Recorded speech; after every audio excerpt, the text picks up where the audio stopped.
and we're in a rut, and we've gotten too good at doing church. We're really good at it. Yeah. So much so that I can do church without the Lord if I want to, because I'm good at it. I think that the ministry has a strange way of being a magnet for orphan hearts.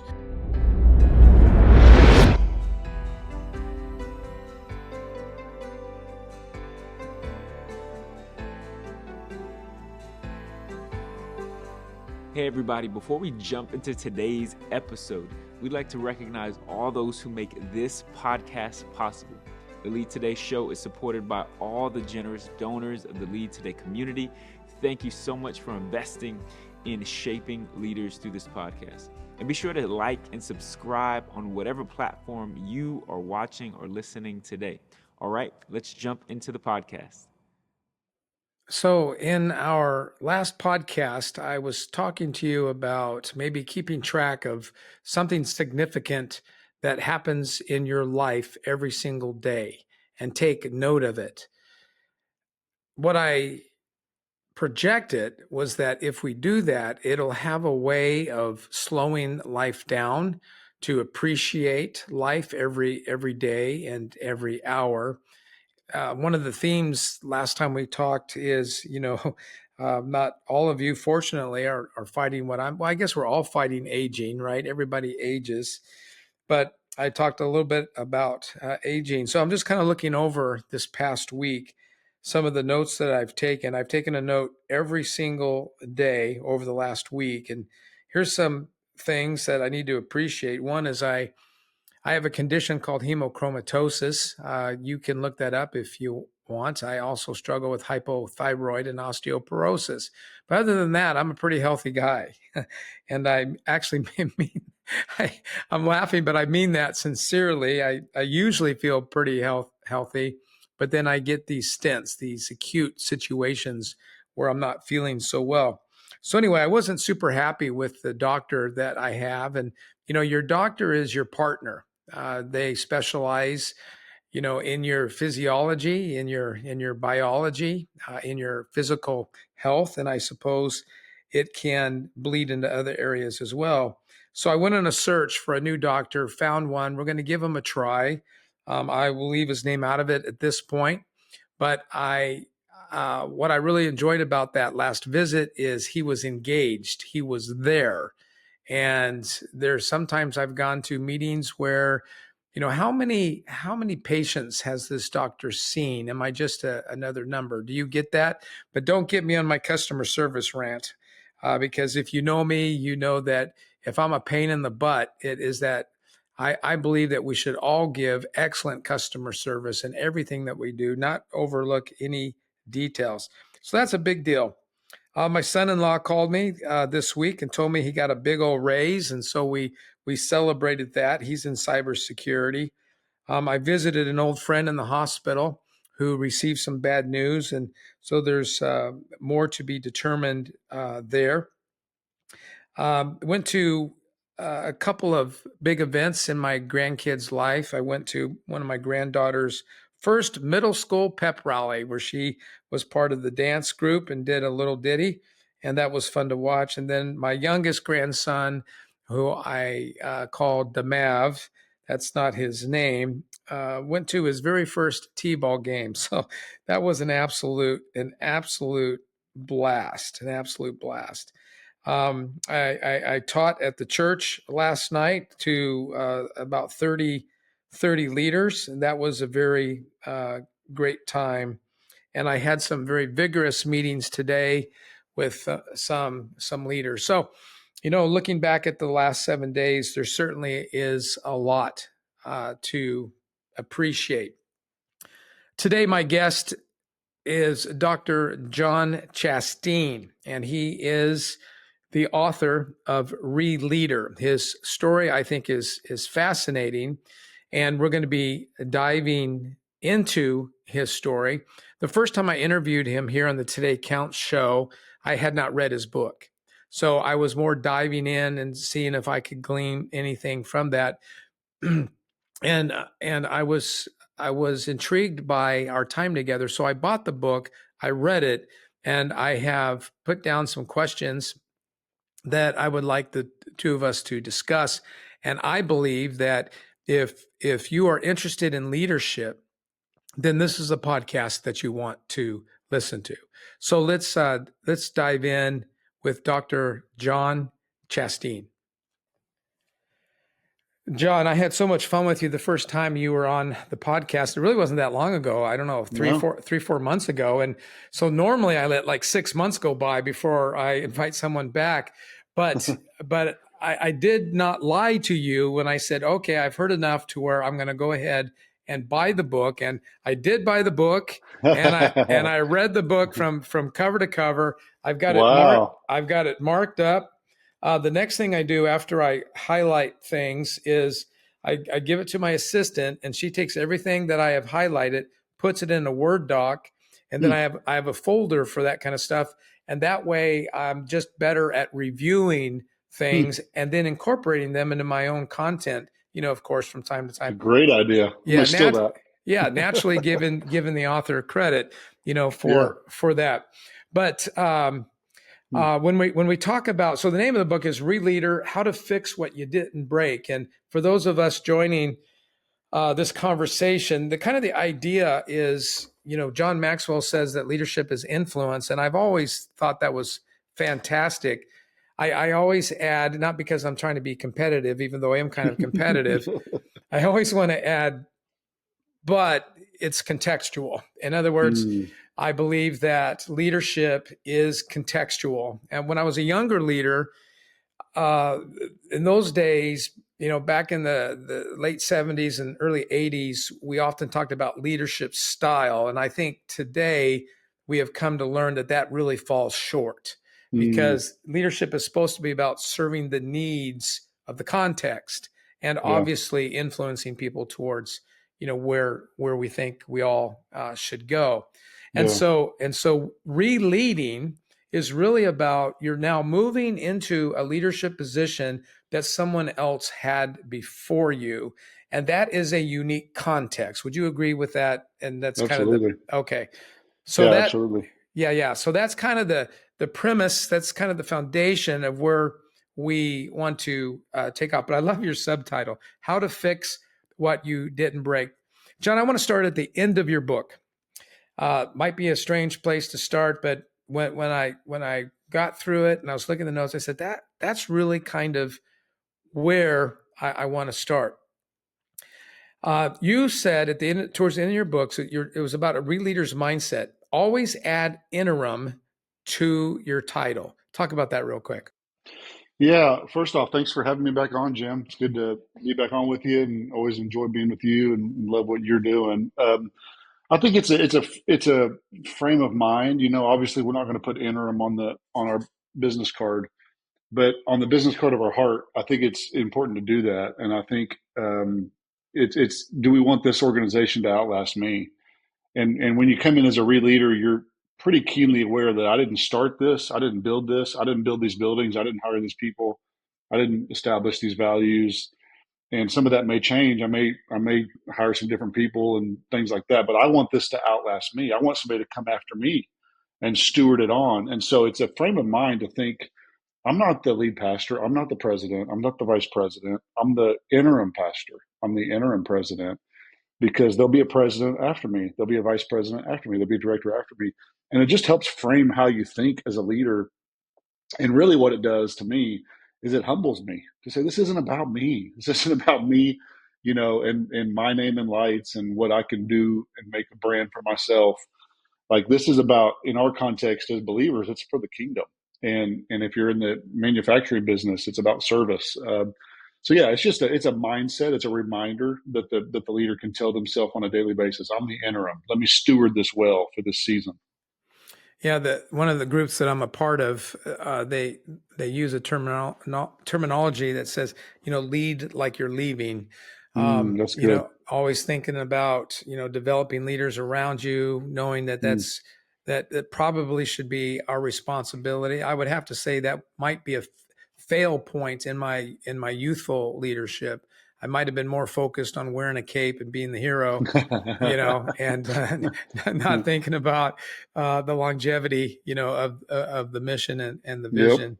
Yep. You also said something right after that. Build guardrails instead of hospitals. Hmm. You might want to give us the context of that and also explain what you mean.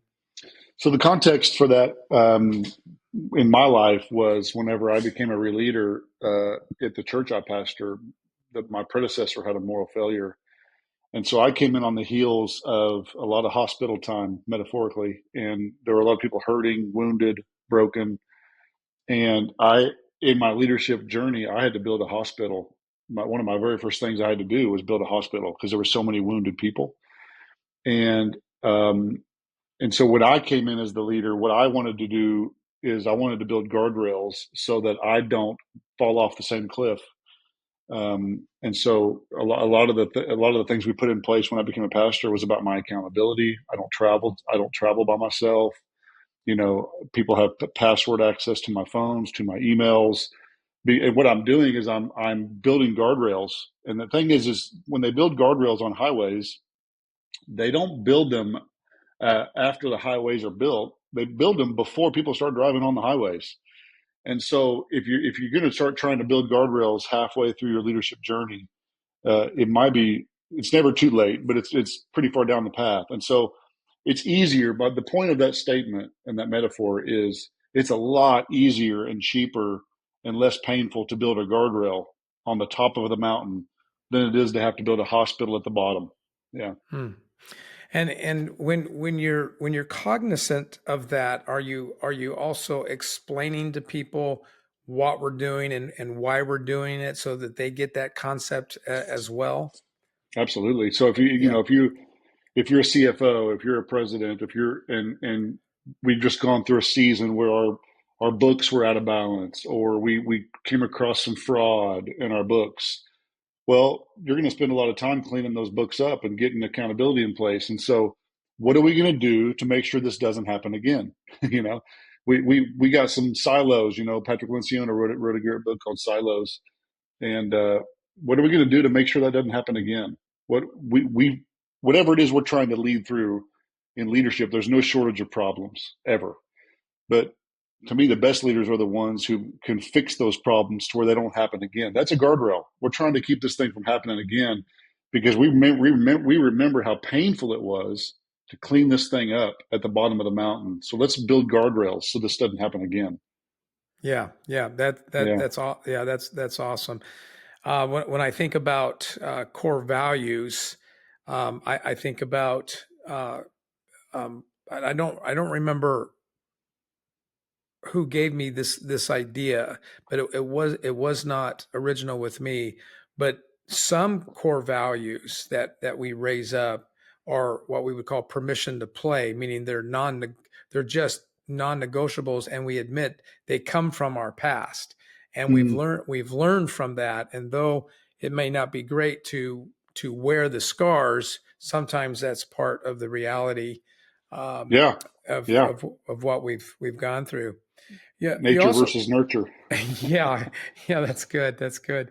Um, oh, you also say what is significant is not always sexy. What is significant is not always sexy.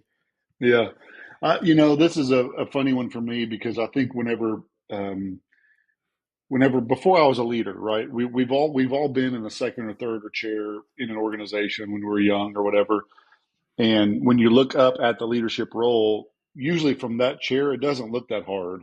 Leadership seems easy. And then someday you find yourself in the leadership chair and you're like, wow, this is a lot harder than I thought it was. And when we're one of those, leadership looks sexy. It looks amazing. It looks like fun. You get to do all the talking, you get to cast all the vision, make all the decisions. But what I've learned about leadership, the longer I've done it, is the most important things I do in leadership usually aren't the sexiest thing that I do. And in the book, I talk about Nehemiah. Nehemiah was a great leader. Nehemiah came back to rebuild the wall. Zerubbabel got to do all the fun stuff and rebuild the temple. And Nehemiah came back and rebuilt a wall. Then you talk about his job was to stack rocks. And Yeah, that's not sexy. I mean, yeah, right, right. 70 years passed between the time they rebuilt the temple and the time they rebuilt the wall. And there's a reason. It's because nobody wanted to do it. It's not fun. And I think, I think releading a big part of ReLeading, for those of your listeners that are ReLeaders, they'll understand this. Man, some of ReLeading is just really horrible. It's not fun at all. It's fun to build, start, grow, and be entrepreneur, and there's excitement in the air.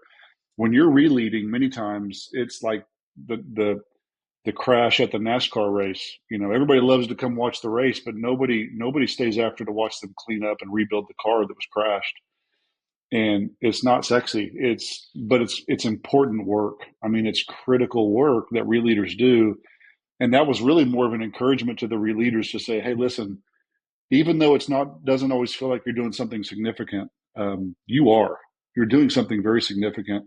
And there's a word that comes to Zerubbabel in Zechariah chapter 4, where the Lord says, despise not small beginnings, for the Lord rejoices to see the work begin.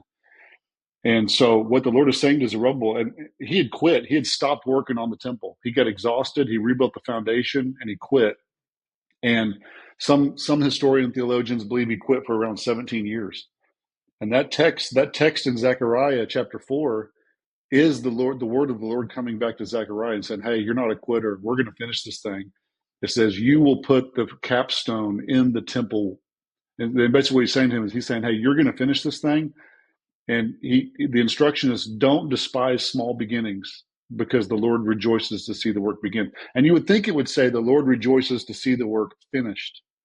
But it actually says the Lord is rejoicing the most when we just put our hand to the plow and get to work. So it may not feel significant because it's not sexy, but that's probably the thing you need to be doing the most is the things that seem insignificant. Yeah, you're taking me back to my early 30s when I was a second chair, and even the first chair said, Jim, you see things so clearly. There is an elevation at the second chair that gives you an advantage, but it can also fill you with pride because you're not That's good. you're not carrying as much on your shoulders. So Yep. you kind of see it. So I ended up moving into his chair and literally into his physical office. And I have shared this story ever since then. When I walked through the door frame of his office, where it becoming my office, I felt like it was the giant eraser. I went from knowing everything or thinking I did to knowing nothing.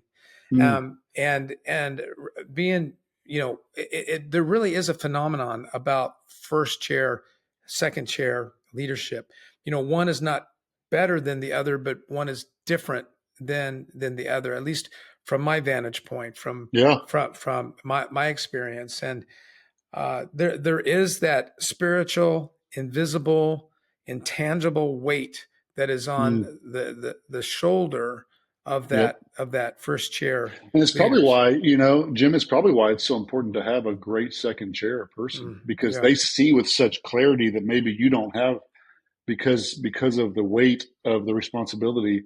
And vice versa, it's good for the second chair to realize the role they play in empowering and helping the first chair do their job better. I mean, it's such a great way to look at it. And there is something really weighty when you take that first chair. All the weight comes with it, and it does blur your vision a little bit. There's no doubt about it. It certainly can. And I mean, we could probably do an episode just on that, right? Just on the different viewpoints. And then you add another important statement towards the end of your book. You said, "Be careful who you let in." Mm-hmm. Yeah. So that was again this idea of Nehemiah rebuilding the wall, and when they built the temple, they thought, "Wow, this is a pretty special place. We should protect it." And anything worth building is worth protecting. And so the organizations we build, the teams we build, the cultures that we build, it's not enough to just build a healthy culture. We have to build a wall around it to say, we're here to protect this culture. It's not enough to build great teams. We got to protect our teams. It's not enough to build a great organization or a great church or whatever it is we're building. And it's that idea that, man, walls keep people out strategically, right? It keeps the right people in and the right people out. And if, the walls were the thing that could be the barrier whenever man wasn't there. So it's not as if they could put 10,000 soldiers around the temple or around the city all the time. They can't do that. And neither can we. So what do? We build walls, not in a negative way. We build walls that keep the right people out and let the right people in. And so that's part of this. A lot of different things, and you can help me unpack it. But one of those things is culture.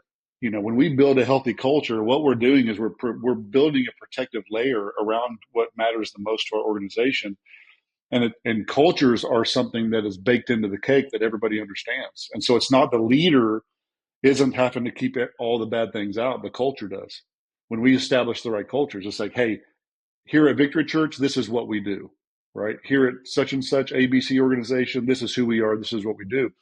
So when infiltrators or things try to come past those walls of core values, it's not one person that's shouting, no, we don't do that. It's an entire culture saying, hey, here at this place, that's not how we treat each other.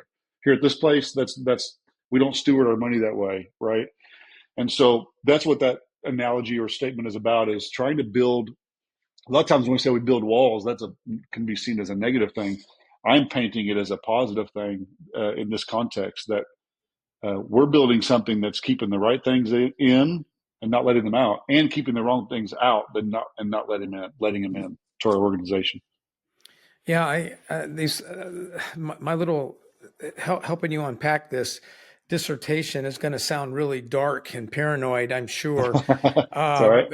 But when again, I keep contrasting my youthfulness, my naivety, my ignorance, and another way that we let some people in that shouldn't be in is we get sometimes mesmerized with talent versus character. So that's one of my Absolutely. mistakes, right? And I need that talent so bad that I'm going to see whatever I want to see to justify the idea, of bringing them in. My dad would sometimes remind me that as the point leader, he said, Jim, I don't know how to explain it, but there is a part of humanity that needs somebody to blame, and leaders have a target on their back, and part of serving as a leader is taking those arrows.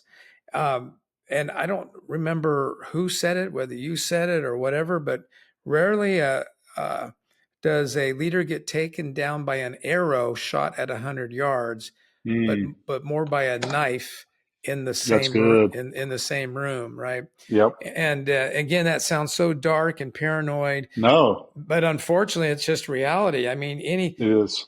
any good movie you go to watch where there's a hero and a villain, I mean, that's where it ends up. It ends up Yep. mano a mano, face to face, and somehow you let that person Well, in. you think about the Trojan horse. That's the city of Troy. That's the Yeah. city of Troy. They had the biggest walls, impenetrable, but a gift was presented that was perceived to be a gift, and they let it right through, and it took them out. And that's the thing, right? We swing this pendulum too far to either side, because what we don't want to become is paranoid leaders that everybody's out to get us. That's Yeah. the swinging the pendulum all the way over.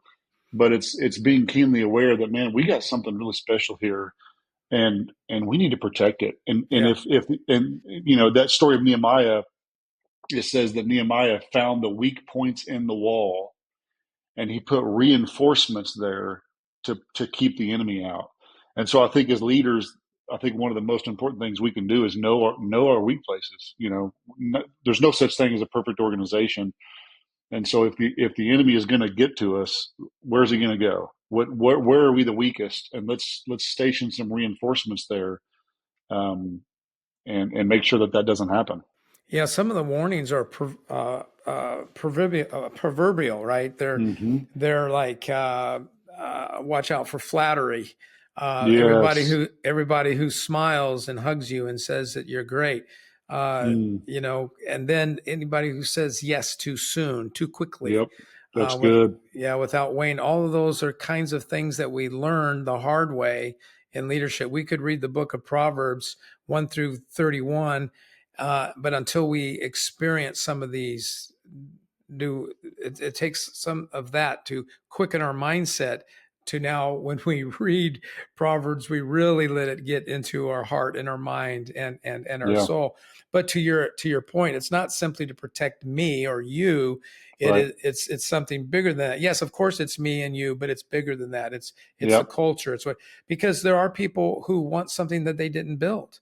And Yep. this is That's good. this is the reality of what, Yep. what we struggle with And here I on love planet what Earth.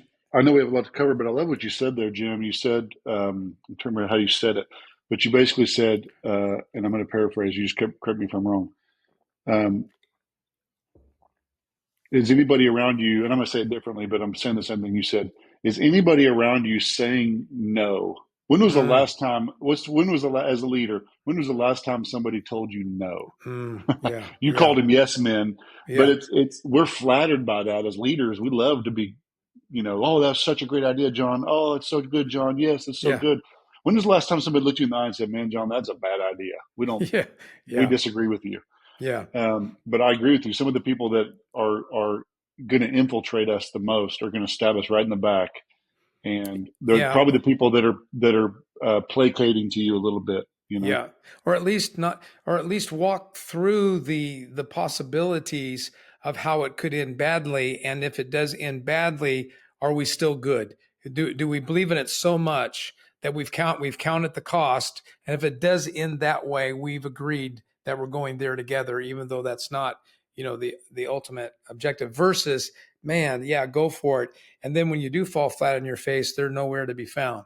Yep. Right. That's kind of how it happens. That's good. Yeah, so those four things just stuck out at me Yeah. at the end of your book. Something Yeah. else that you said now, kind of coming back to the beginning of ReLeader, and again, I just encourage the listeners to get your book. Just a great resource.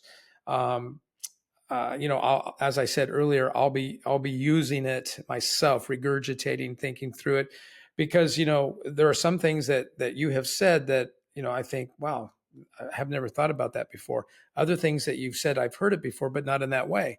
And so every different way, it reinforces some convictions, which is really important. So somewhere towards the front of your book, you said that. Uh, Being a ReLeader is essential in every area of life. And then you list it: family, business, personal growth, health. In a way, it's kind of also a book about comebacks, and where you're helping an organization come back. But it might even be you. So one of the questions that I wanted to ask you, now you did answer it before this podcast in one of your emails that you sent out. That it was the last one that you sent out, because you were reflecting upon yourself and your leadership.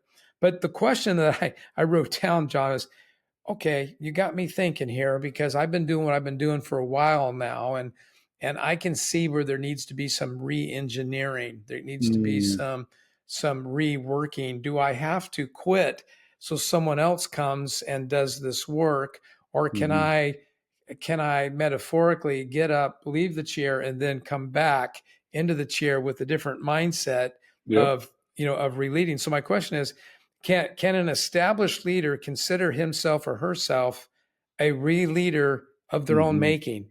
Yeah.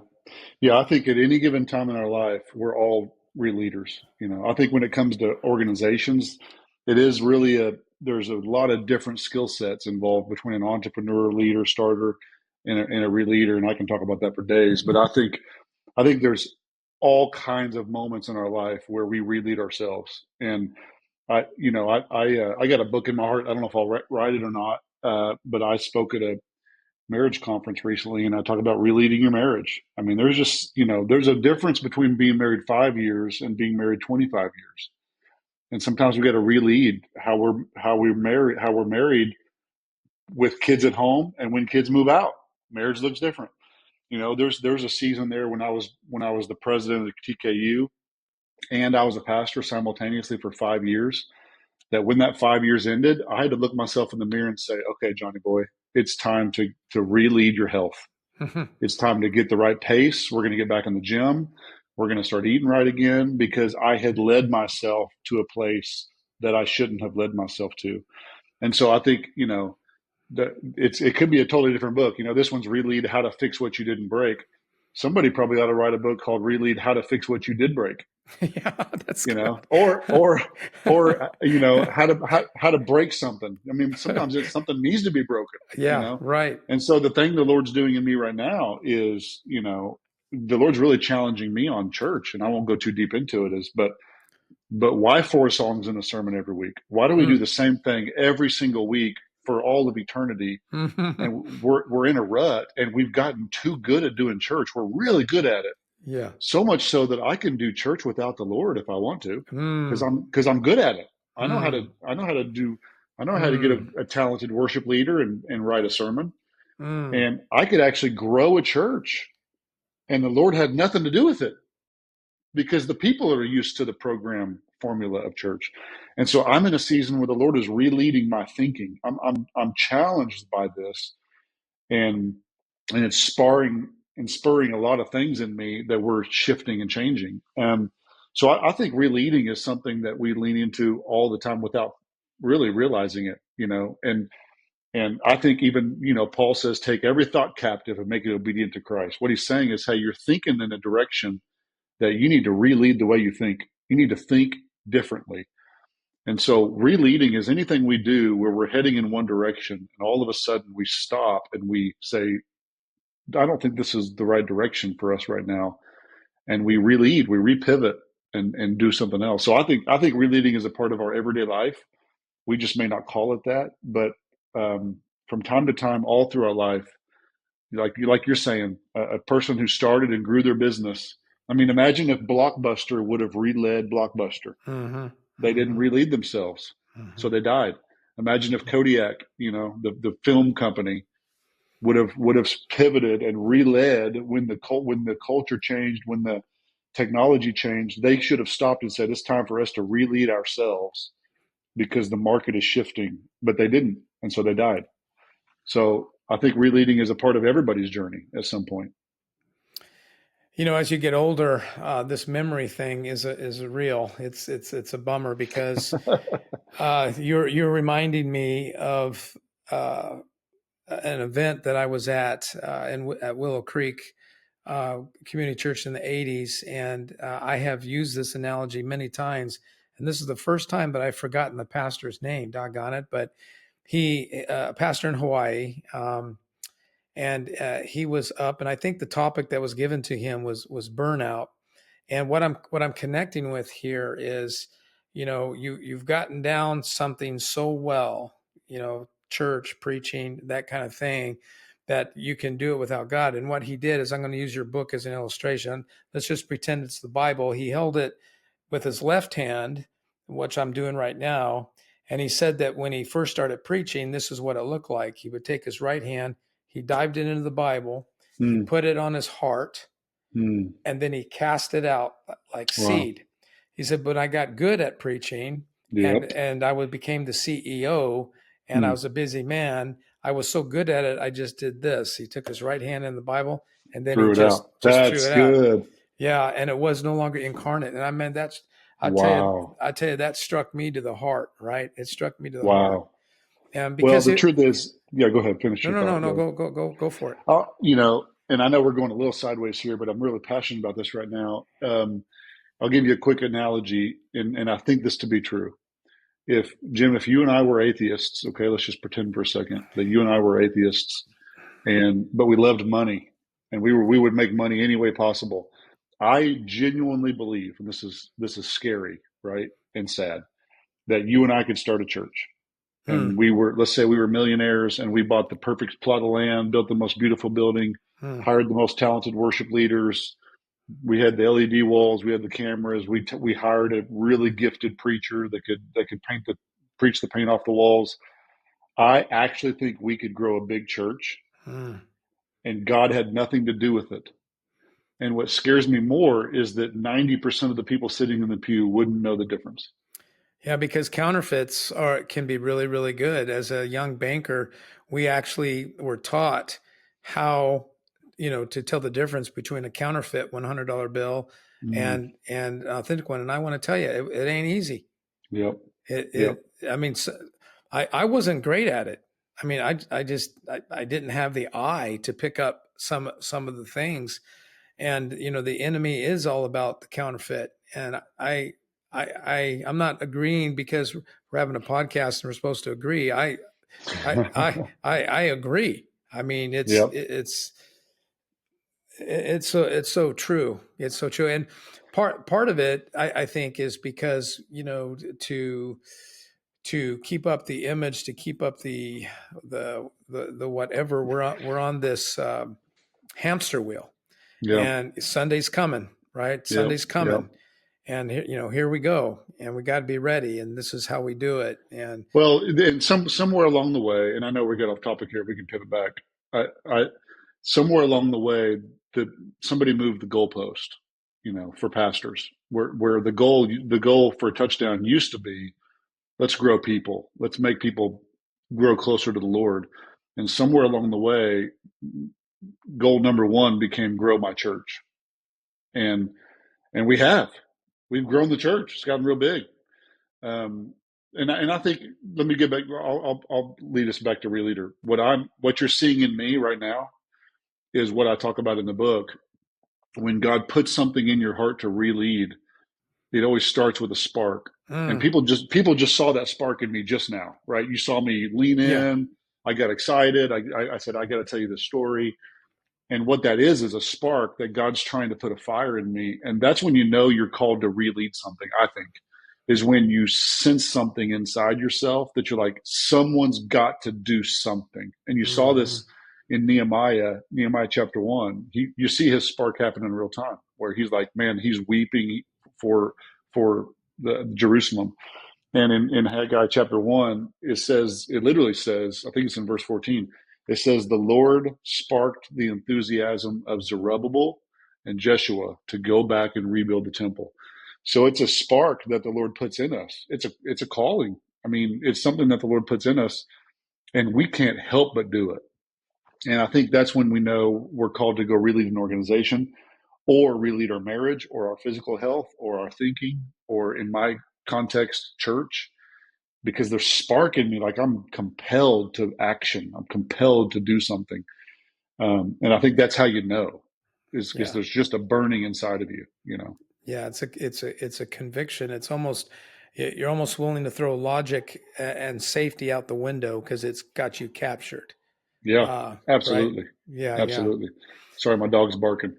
If you hear that. Faintly I heard it, but it's good to know that this is real. This is real. It's as raw as it gets. Yeah, this is not AI. This is real.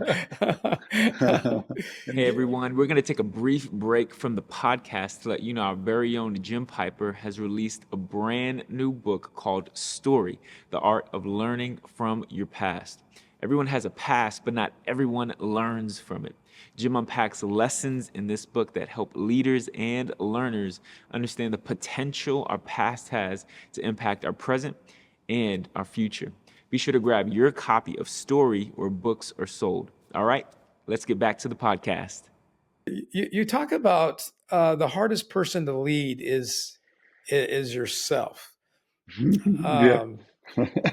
And I highlighted that because I've been saying that a lot recently, because you were talking about your health, right? And and I was sharing with our listeners last week that I was doing some power washing out in the front, and there was a leak at the bottom of the power washer, with the water. And so I went to get down on the ground, and I'm almost 65, and I had a really difficult time getting down and getting up.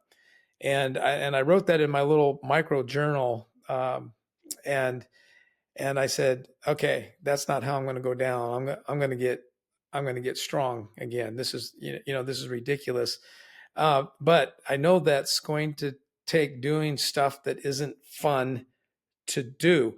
I'm not going to get to do high school weightlifting where I can see how great my bench press will be. I'm going to have to do the box squats. I'm going to have to do, all of those things, leg day every other day. Can't skip leg day. Yeah, I can't skip leg day anymore.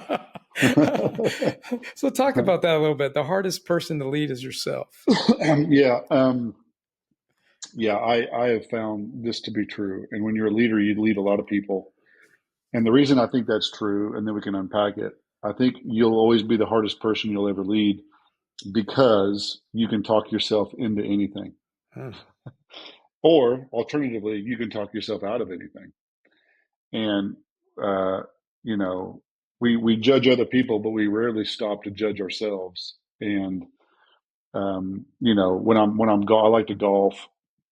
Uh, it's really hard to not cheat in golf.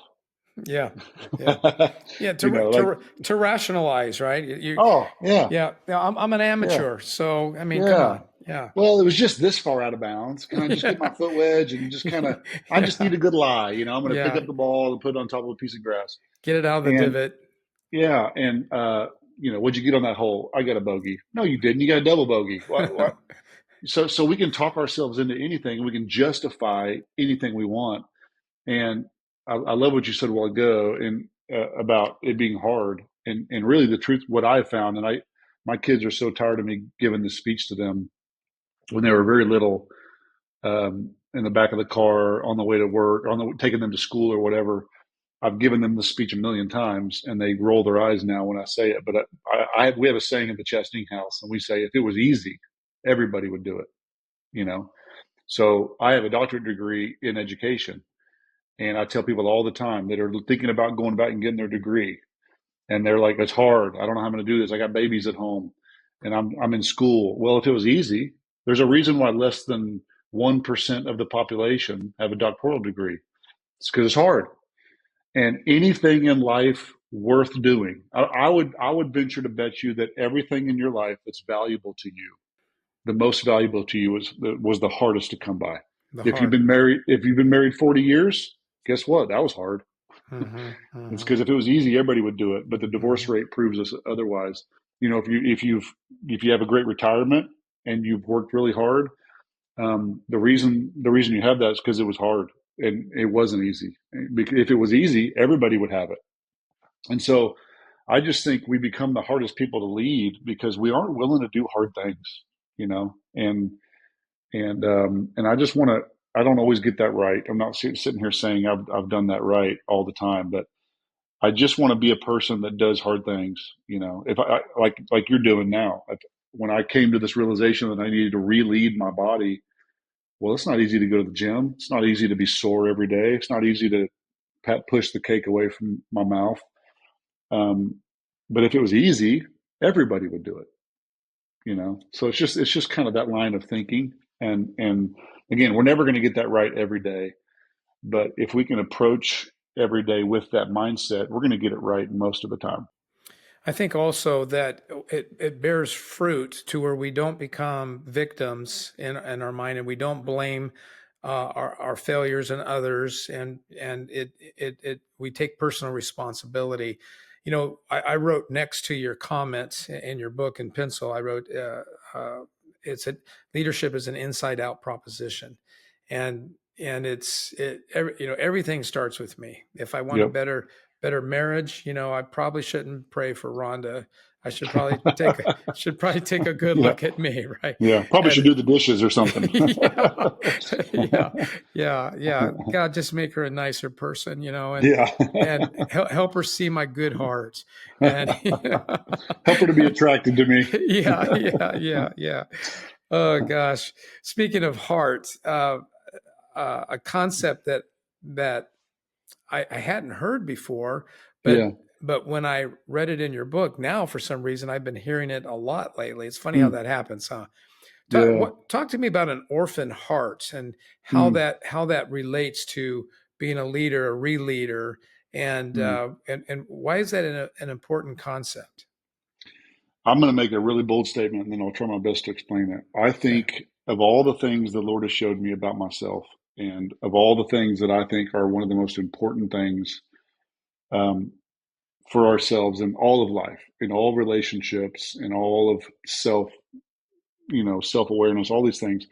I think so much of it comes down to this idea of an orphan heart. And I'll unpack it for you. So the Lord did a crazy work in me in 2021. Everything's kind of still COVID-y and we're all still kind of having more alone time around this time. And I was just reading one day and in the scriptures, and Jesus is with his disciples. And in the book of John, he looks at him and he says, I will not leave you as orphans. I will come back for you. And that just really struck me. I'm like, why did Jesus use that word of all words? He could have used any word.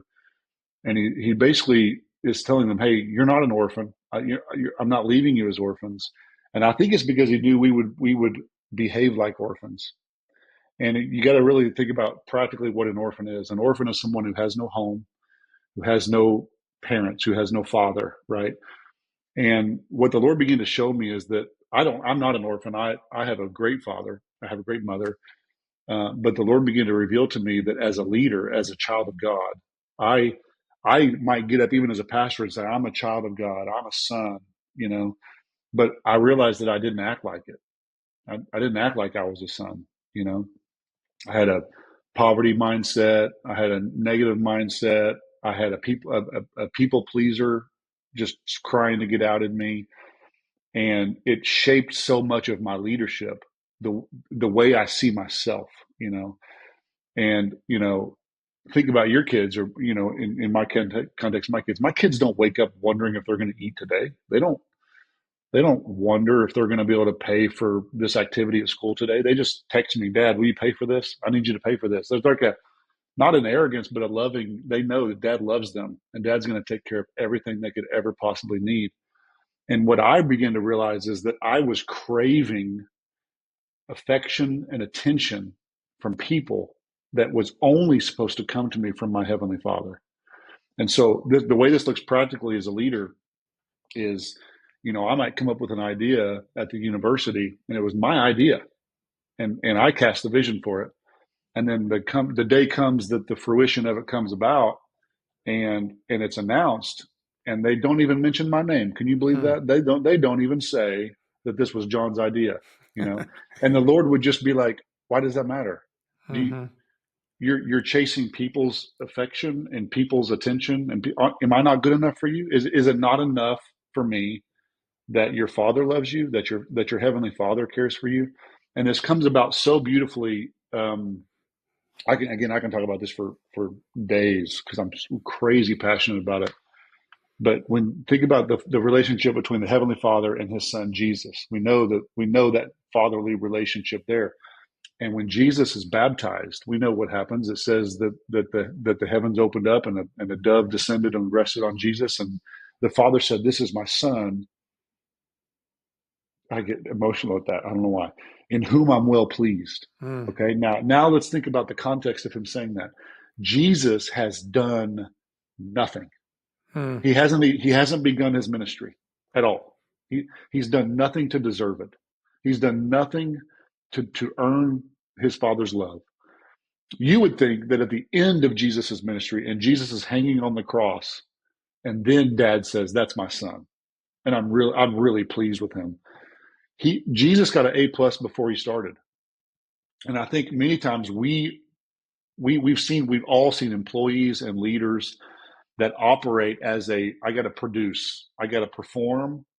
And all that is an orphan heart.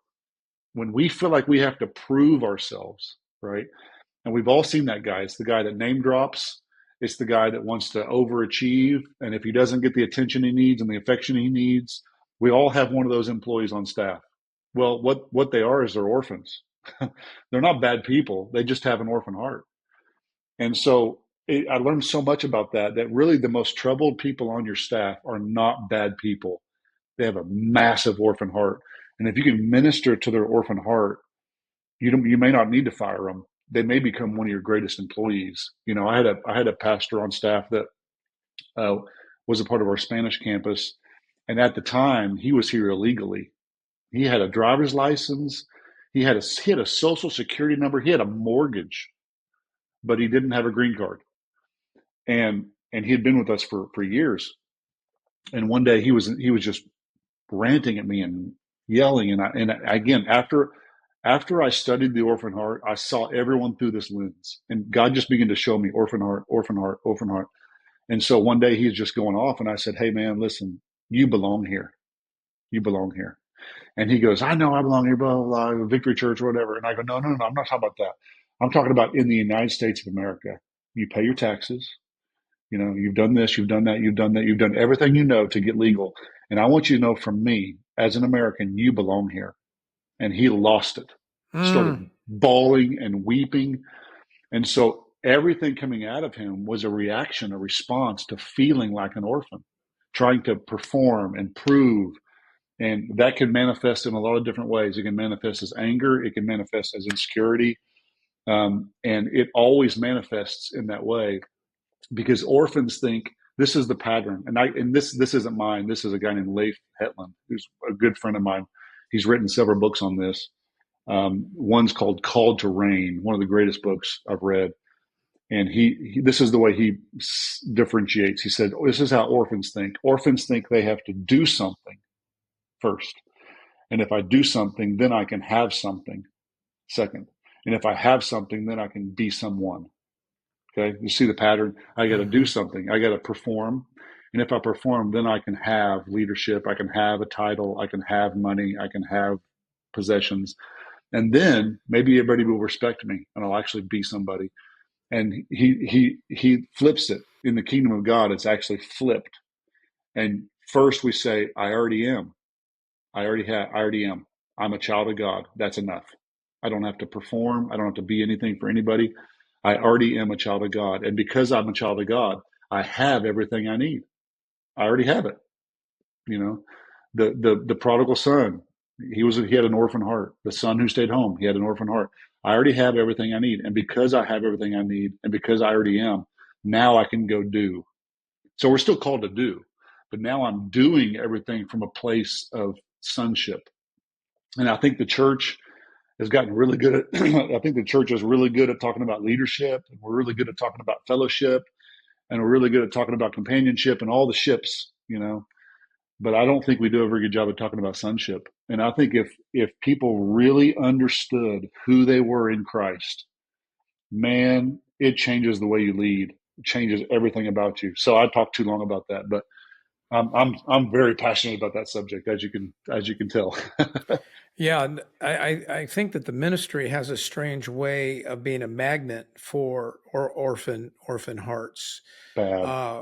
uh, right? I mean, where someone might be sensing that God is drawing them, but misunderstanding that that means that they have, if they become a pastor, and then they'll be accepted, they'll be in.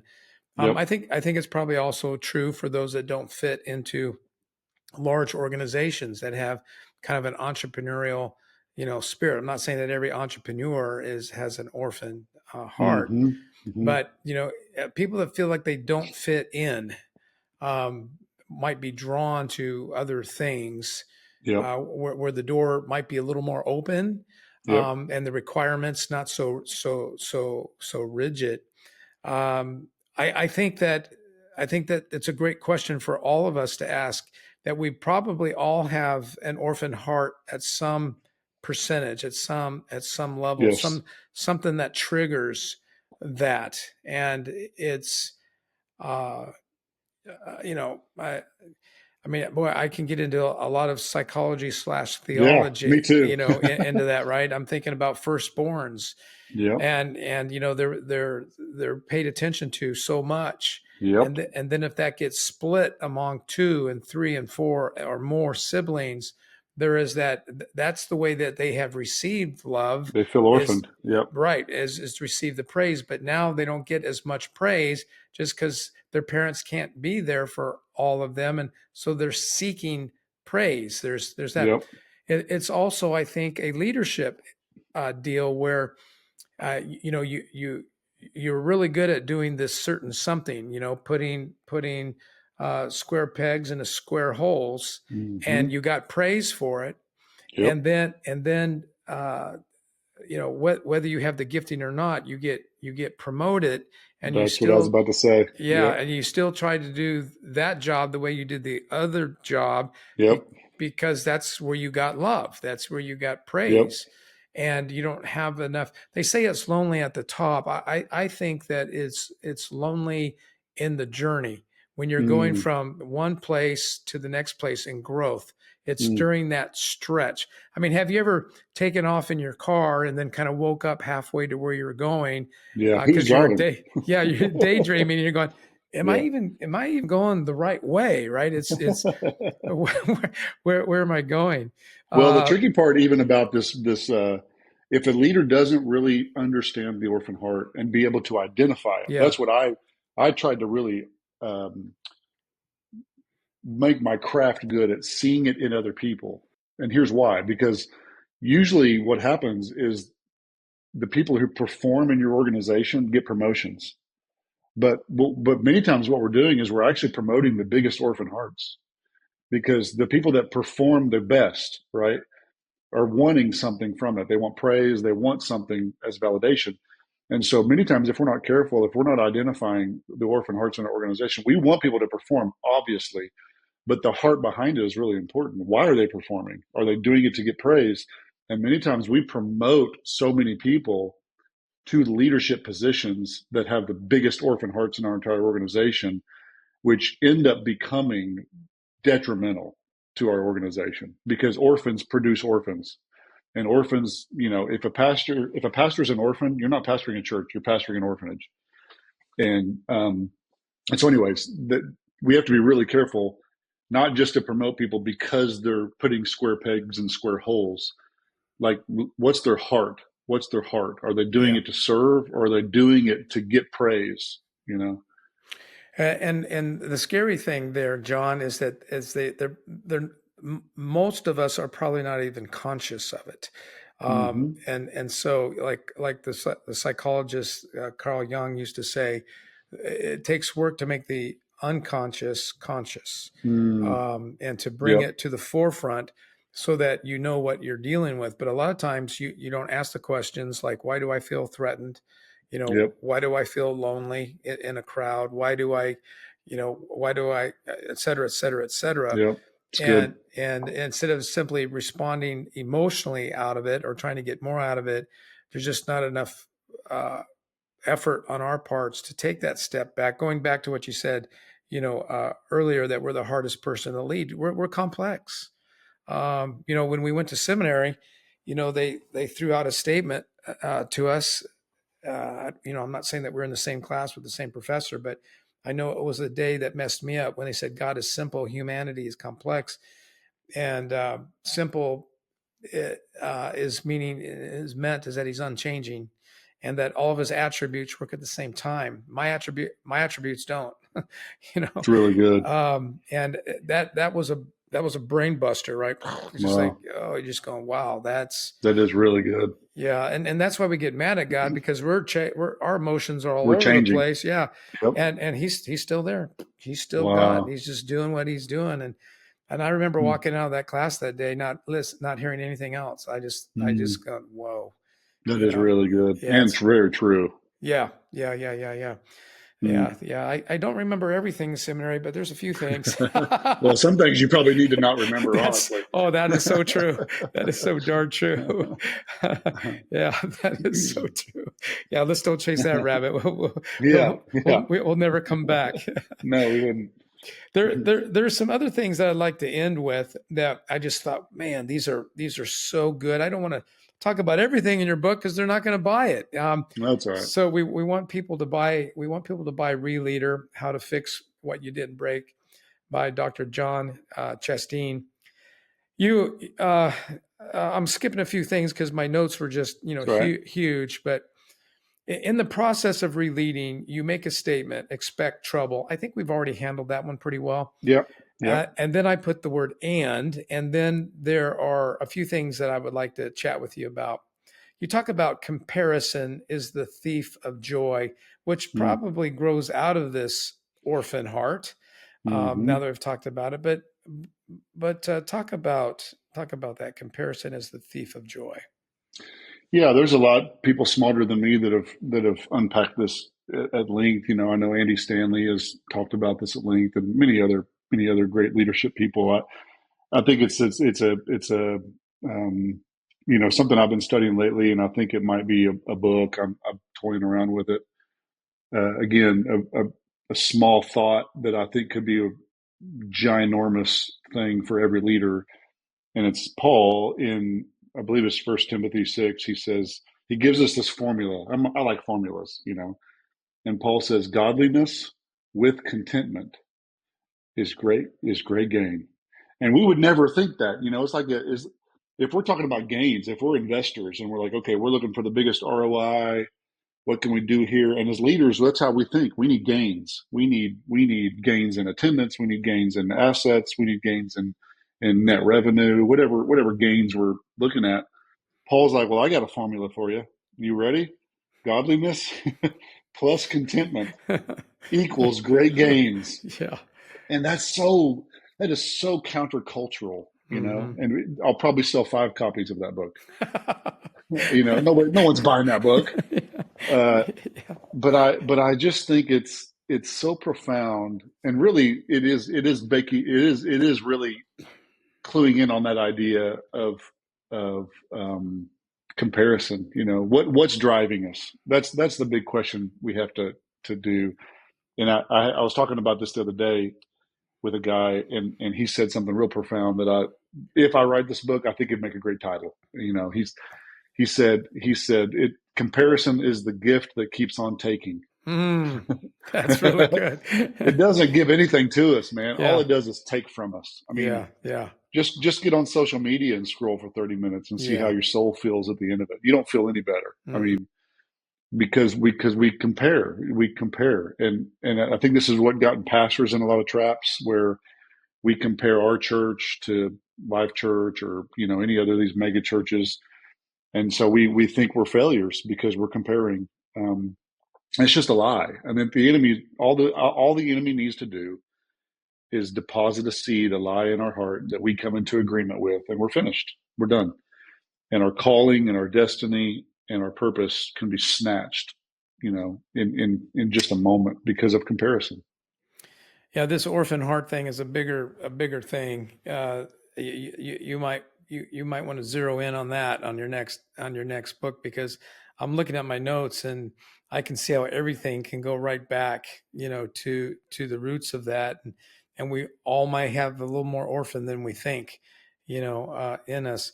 Now, I do a lot of teaching and coaching on the importance of core values. A lot of businesses and churches and nonprofits, of course, it's the cool thing to have on your wall and everyone does them. But, you walk down the hallway and you just chat with people and ask them what their core values are. And they don't know, right? They don't know. Yeah. And it's so important because they're the ingredients that help create the culture that you're looking for. And as we talked about, I think last time, Peter Drucker says that culture eats strategy for, that's right, breakfast, and then for breakfast. Yeah. And then in one of his books, he says every day, Yep. Which is really good. But you use an analogy, and I don't remember if you were talking about those little cups that you use in coffee or whether you're the more traditional, but you were talking about water being poured over, coffee in the filter, and it comes out. And that really struck me much better than the guardrail analogy that I've used for 30 years. I'm not saying guardrails are bad or a bad example of core values, but explain that a little bit more, color that in, because I want the listeners to hear, because I think this analogy that you have makes people go, oh, core values really do matter. And so I probably shouldn't just write to write. I need to really think about that. Talk about that. Yeah. So I always say, if you want to change your culture, you have to change the way people talk. And we could narrow that down to you could say, okay, well, then let's put the core values on the wall and that'll do it. No, it won't do it at all. You want people to be talking about your core values or your culture without you having to tell them to. And that has to be baked into the cake, And so I'm very passionate about core values. And, in our house, I like black coffee, man. I just like, me too. motor oil, thicker the better, Yeah, just a cowboy coffee. darker, Yeah. yes, campfire coffee. Yeah. And my wife likes vanilla, hazelnut, What's the point? foo-foo, you know. And so guess what we drink in my house? Vanilla coffee every Oh gosh. day. So so the analogy I use there is that if you want vanilla coffee, then you put vanilla coffee in the filter, and then as the water passes through it, every single person that reaches for that coffee pot and drinks it is going to taste the exact same thing. Mm-hmm. And culture is not what's on the walls. Culture is how you feel. Culture culture is not what you see. Culture is something you taste. Like you can taste it. You can't even describe it. It's like in the scriptures where the Lord says, taste and see, taste and see the goodness of the Lord, taste and see. And culture is something that it's hard to articulate. People try their best to articulate culture. It's more of you walk away and in speaking, they say people will never remember what you say, but they'll remember how you make them feel. Mm-hmm. And that's culture. And the only way to do that is that everybody's tasting the same coffee. Everybody's tasting the exact same thing. And so to use that same analogy, you can't just put your core values on a wall. Every single drop of water that is going to be drank has to pass through that filtration system. And then everybody that reaches for that coffee pot is going to taste the same thing. And so you have to do the same with your organization. Yes, you're going to have 5, 6, 7, 8 core values. I wouldn't recommend going more than that. They're going to be super catchy. They're going to be, there's a great book called Made to Stick, or Sticky, something like that. Made to Stick by Dan Heath. It's a great book. You want to make them really sticky, easy to remember. But the reason you're doing that is because you want everyone to be talking about them, and you want them to be sticky and that culture to stick. So here's why, is because every single thing you do in your organization has to pass through that filtration system. So, we have this new idea for a new product line. Okay, well, let's pass it through the filtration system. And if it doesn't go through our filter, then we're not doing it. And so let's pass it through our filtrations. Like one of our core values of Victory Church is we're kingdom minded first. Okay, let's pass that through the filtration system of kingdom minded. Is that kingdom minded, or is that us minded, or John minded? Is it about the kingdom, or is it about building our kingdom? And so every decision we make must pass through that filtration system. And when it comes out on the other side, it needs to taste like it passed through our filtration system. And it takes time. It takes a really long time. I think some people think they can just put core values up on a wall and 6 months later our culture changes. It's not true. It's not true. I think I would love to hear your thoughts. In ReLeading, it's different. You're a builder, grower, entrepreneur. In ReLeading, I tell people it takes 3 to 5 years to change your culture. It is a slow drip of culture, and before you know it, you wake up one day and you're like, wow. And the ReLeading difficulty, I'll tell this story in the book, is the first year or two, you're eating the fruit off the vine that you didn't plant. And honestly, a lot of the times you don't even like the taste of it. I mean, there was a lot of days I'd wake up and I don't even like this church. Like, I'm the pastor of a church that I don't even like. I don't even like this place, and it can be really frustrating to Yeah. lead an organization that isn't you. You don't even, and I had a guy call me one time and he said, you're frustrated because you're standing in a field staring at a harvest that you didn't plant. Somebody else planted it. You didn't hire these people. I didn't set these core values. I didn't do any of this. And I don't like the taste of this fruit. And he said, you got to stop looking at the harvest. You got to stop looking at the fruit that's in front of you and just start throwing down new seed. And it's your seed. Just throw down your seed, forget the harvest. And he said, John, and there will come a day that you will wake up and you'll be looking at the harvest from the seeds that you sowed. And farming is hard work, man. I kind of grew up on a farm. My grandpa had a 500-acre farm. And again, it goes back to, if it was easy, everybody would do it, because you sow seeds today that you may not taste for 3 or 4 years, but you just keep throwing down seed because you know that the principle of sowing and reaping is biblical and it's going to happen. So we throw down our seed. And I called a pastor mentor of mine and I said, man, is it okay for me to make one of our core values something that we don't even do? Mm-hmm. Like, Yeah. I want to say we're a radically generous church, but we're not. Can I make that a core value, or am I just lying through my teeth? And Yeah. so He's like, no, that's a seed that you throw down because you want your organization to taste like that, you know?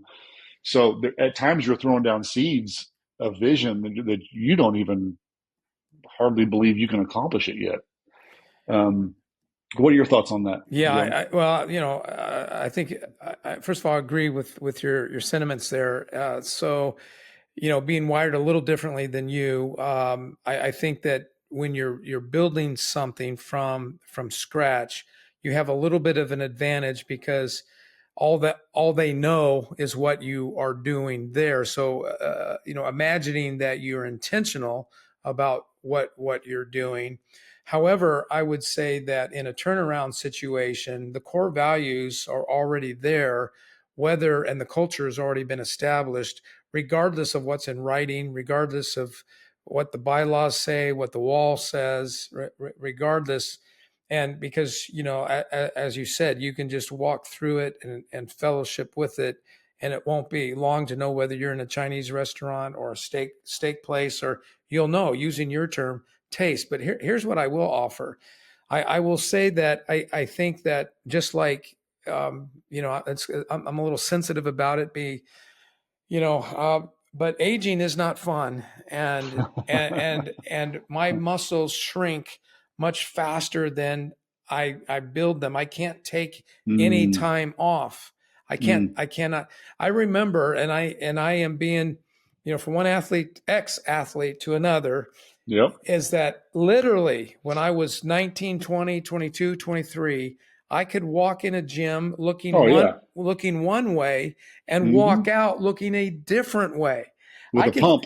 yeah, and Yep. now I can walk in and walk out and say, I don't, that hurt. It didn't feel good, and I'm the And I don't look same. any different. I don't Yeah. look at.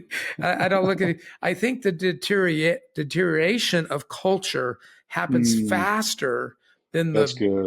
building. And here's why. Here's why I think this.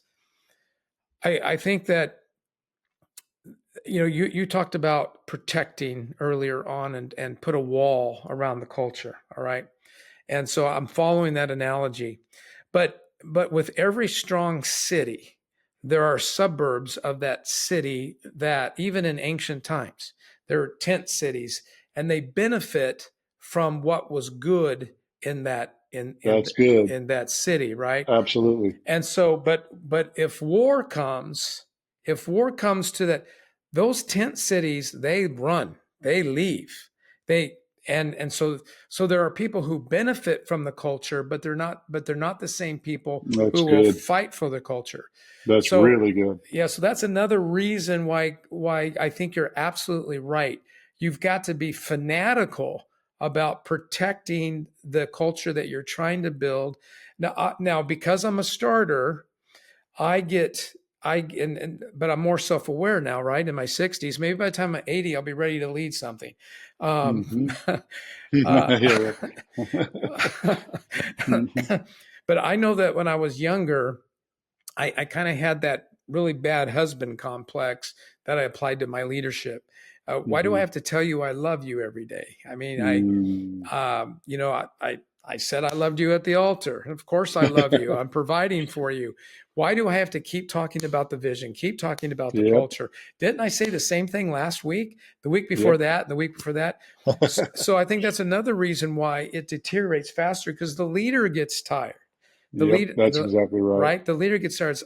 So I think for multiple reasons, vision leaks. We both have heard that before, Yep. and vision is part of culture. And Yep. and so I don't think we could talk about it enough. And Yeah, then I agree. and then if you throw this wrench into things like you have, John, about this orphan heart, that jacks up Hmm. everything, because we go we're still down here waiting for the resurrection, glorification to happen, and Yep. meanwhile we're still fighting through the sanctification process Yep. of becoming more like Christ, and we're Mm. just not there. So we're fighting Mm. that, and maybe we think we're winning, and then we get a trigger moment, and oh God, That's right. here we go again, right? Exactly But right. John, I love the way that you are leading and yet questioning how you're leading. I think that is beautiful. And I want to be like that. Mm, You know, I've had some, last night I was teaching a leadership course, and there was just something about the dynamics in that group, and we got the Q&A time, and it was just so refreshing because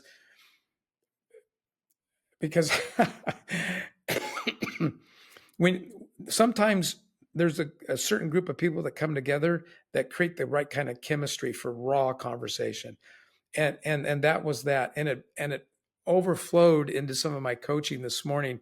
That was raw and honest and great.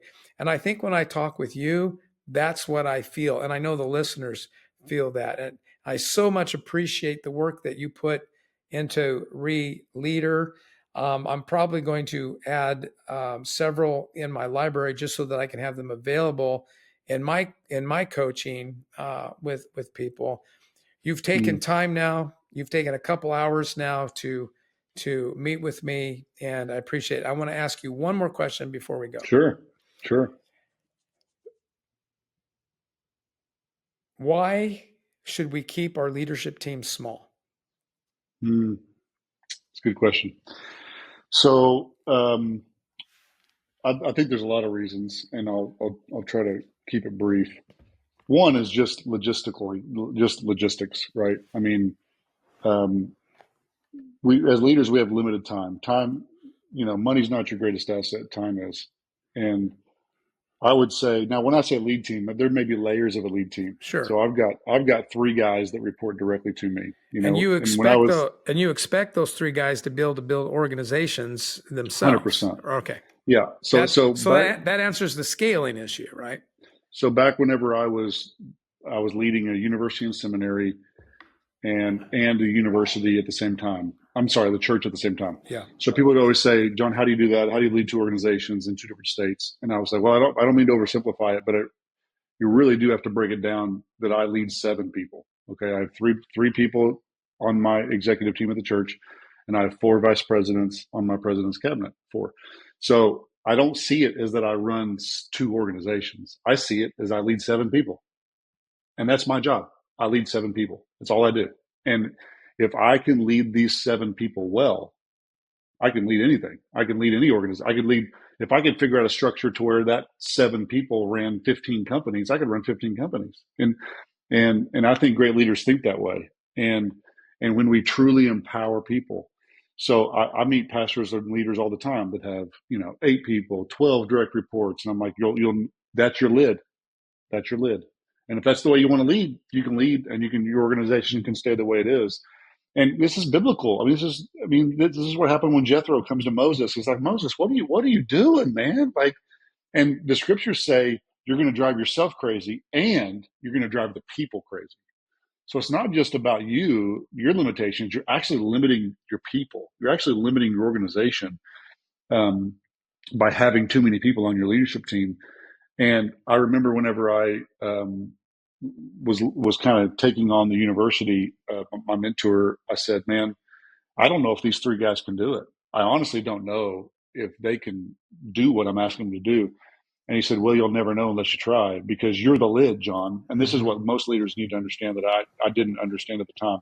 I was the lid to my organization, because as long as I'm there leading the day to day, these 3 guys are capped. Right. And so what he said is the minute you get out of the way, they're going to blossom and flourish. Yeah. The way I say it is whatever you put your hands on as a leader, people take their hands off. That's a much better way to say it than I said. I love that. And guess what? That's exactly what happened. So whenever the university went away last year and I stepped away from that, I was like, Lord, do I get back in the church? Do I step back into that?